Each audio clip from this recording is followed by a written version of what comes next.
প্রায় 5টি বিষয় মূলত আমরা আলোচনা করেছি। আমাদের প্রথম বিষয়টি হচ্ছে গণ অভ্যুত্থানের 1 বছর হয়ে যাওয়ার পরেও আমরা এখনও দেখতে পাচ্ছি গণ অভ্যুত্থানে অংশগ্রহণকারী যারা শহীদ হয়েছেন, যারা আহত হয়েছেন, তাদের পুনর্বাসন, চিকিৎসা এবং তাদের নিরাপত্তা, সেই বিষয়টি এখনও নিশ্চিত হয়নি। আমরা কিছুদিন পূর্বেও দেখেছিলাম শহীদ পরিবাররা তাদের দাবিতে মাঠে নামলে সেখানে পুলিশ লাঠিচার্জ করে এবং বেশ কিছু শহীদ পরিবারের সদস্যরা আহত হন। আমরা সরকারের কাছে শহীদ পরিবার এবং আহত সহযোদ্ধা যারা আছেন তাদের পুনর্বাসন এবং নিরাপত্তা নিশ্চিতের জন্য আহ্বান জানিয়েছি। দ্বিতীয়ত বিষয় হচ্ছে জুলাই গণঅভ্যুত্থানে অংশগ্রহণ করেছে আমাদের দেশের আপামর জনতার সাথে প্রবাসে থাকা আমাদের সহযোদ্ধারা অংশগ্রহণ করেছেন, প্রবাসী ভাইয়েরা অংশগ্রহণ করেছেন। সেক্ষেত্রে সংযুক্ত আরব আমিরাতে আমরা সেখান থেকে বেশ কিছু লোক আটক হয়েছিল, তাদেরকে সরকারের পক্ষ থেকে উদ্যোগ নিয়ে নেওয়া হয়েছে। এখনও সেখানে 25 জন সহযোদ্ধা আইনি জটিলতায় আছেন, সে বিষয়ের জন্য সরকার উদ্যোগ গ্রহণ করে, সে বিষয়টিও আমরা দৃষ্টি আকর্ষণ করেছি। এর পাশাপাশি আরেকটি গুরুত্বপূর্ণ বিষয়, আপনারা জানেন সরকারের পক্ষ থেকে একটি গুম কমিশন করা হয়েছে। গতকালকে আন্তর্জাতিক গুম প্রতিরোধ দিবস ছিল এবং সেই গুম কমিশন স্পষ্টভাবে উল্লেখ করেছে গত 15 বছর ধরে বাংলাদেশে যে বিচার বহির্ভূত হত্যাকাণ্ড, গুম খুন হয়েছে, সেখানে রাষ্ট্রীয় বিভিন্ন সংস্থার বিষয়ে তারা অভিযোগ আনছেন এবং প্রতিবেদনে উল্লেখ করেছেন।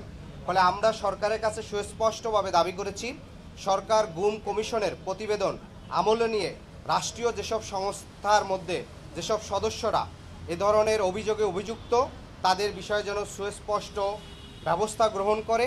এবং একই সাথে আমরা যে বিষয়টি আশঙ্কা করছি যে বাংলাদেশে গত 15 বছরে যে নির্বাচনগুলো হয়েছিল সে নির্বাচনগুলোতে আমরা দেখেছিলাম রাষ্ট্রীয় সংস্থা বিভিন্নভাবে প্রভাবিত করার চেষ্টা করত। Innovation for smarter life. যারা বিরোধী দল হবে, কারা সরকারে নির্বাচন করতে পারবে কি পারবে না, নানা বিষয়ে আপনারা তারা প্রভাবিত করত। সর্বশেষ 2024 সালের ইলেকশনের আগেও আপনারা দেখতে পারবেন বিভিন্ন দলকে নির্বাচনে এনে নির্বাচনকে অংশগ্রহণমূলক দেখার জন্য নানা ধরনের গ্রেপ্তার, প্রভাবিত করার চেষ্টা করেছে। ফলশ্রুতিতে গুম কমিশন যে বিষয়টি এখানে উঠে এসেছে সেটাকে আমলে নিয়ে যথাযথ যেন পদক্ষেপ গ্রহণ করা হয়। আরেকটি বিষয় আমরা বলেছি যে ইতিমধ্যে জাতীয় ঐক্যমত কমিশন জুলাই সনদের চূড়ান্ত পর্যায়ে আছে, এখনও চূড়ান্ত হয়নি। সেই জুলাই সনদের আইনি ভিত্তির জন্য আমরা বলেছি জুলাই সনদের আইনি ভিত্তি এবং সাংবিধানিক ভিত্তির জন্য আগামী যে নির্বাচনটি হবে সেই নির্বাচনটি যেন অবশ্যই গণপরিষদ নির্বাচন হয় এবং সেই গণপরিষদের নির্বাচনের মাধ্যমে বাংলাদেশের দীর্ঘ 55-54 বছরের যে রাজনৈতিক সংকট, যে একক ব্যক্তিকেন্দ্রিক যে স্বৈরতান্ত্রিক মনোভাব কিংবা কাঠামো গড়ে উঠছে সেটার স্থায়ী সমাধানের জন্য আমরা মনে করি আগামী নির্বাচনটি গণপরিষদ নির্বাচন অনুষ্ঠিত হয়ে এবং সেটা নতুন সংবিধান প্রণয়ন করবে।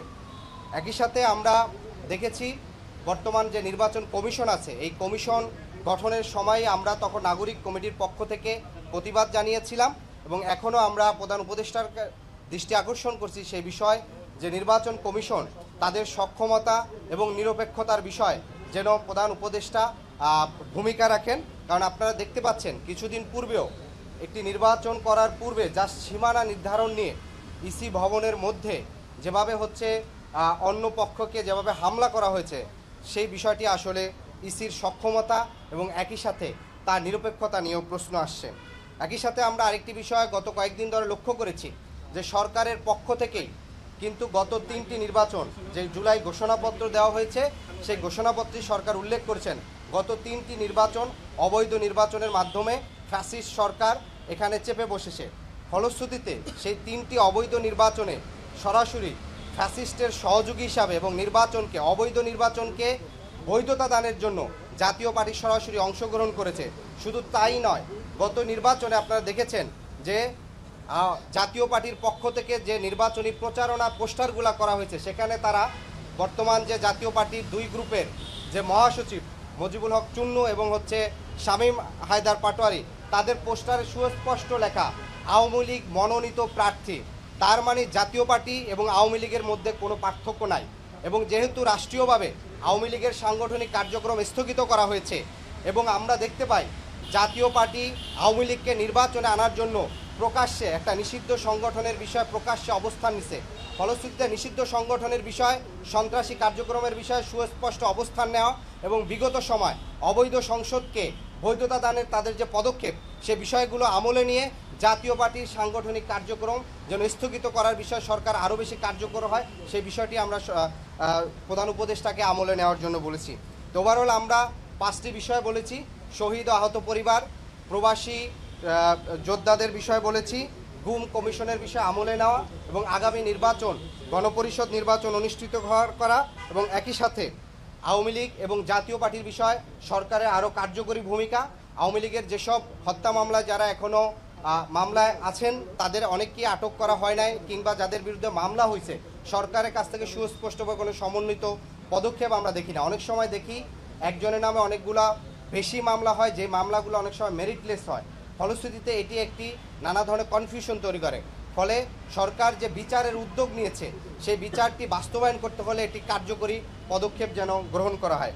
একই সাথে সারা দেশের যে আইন শৃঙ্খলা পরিস্থিতি, সে বিষয়টিও উপদেষ্টাকে আমলে নেওয়ার চেষ্টা করার জন্য অনুরোধ করছি।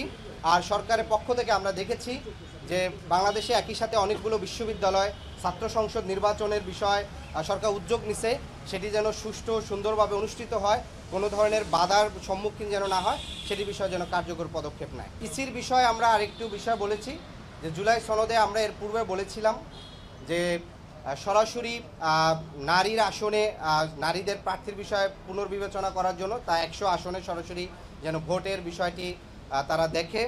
এবং আরেকটি বিষয় হচ্ছে ইসির পক্ষ থেকে একটি কথা বলা হয়েছে যে 31শে অক্টোবরে যাদের বয়স 18 হবে শুধুমাত্র তারা ভোট দিতে পারবে। তার মানে আগামী 6 মাস পরে যে নির্বাচনটি হবে ওই দিনও যদি কারো বয়স 18 হয় সে কিন্তু নির্বাচনে অংশগ্রহণ করতে পারবে না।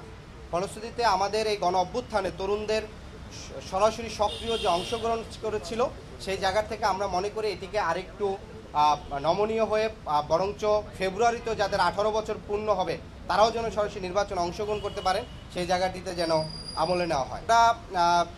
এর আগেও আমরা আমাদের বক্তব্যে বলেছি, আমরা বর্তমানে যে নানা ধরনের বিষয়গুলো দেখতে পাচ্ছি, পুরনো যে এস্টাবলিশমেন্ট, বিশেষ করে সরকারের ভিতরে থাকা বিভিন্ন সংস্থার কিছু সদস্য, উচ্চাকাঙ্ক্ষী কিছু সদস্য, যারা পূর্বের নির্বাচনগুলোকে নানাভাবে প্রভাবিত করে একপাক্ষিক একটা প্রি ডিসাইডেড ইলেকশন করেছে, বিশেষ করে 2008, 2018 সাল কিংবা 14 এবং কি সর্বশেষ 2024, সেই চক্রটাকে আমরা এখনও নানাভাবে সক্রিয় দেখি।